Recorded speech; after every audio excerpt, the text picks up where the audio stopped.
Darrell running on the outside, Conquista Boy, and as they race towards the 600, we have 3 runners parting out for the lead, moving up on the outside, Sweet Music, running by the release Let Choice, followed by Conquista Boy.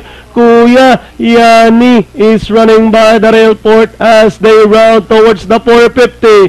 Let Choice this time by about 3 lengths. Conquista Boy, Kuya Yani moving up by the rail. Sweet Music, shuffle back in fourth, then followed by Material Ruler and Miss Delicious. And down the stretch and leading the finish line, Let Choice still leading the field.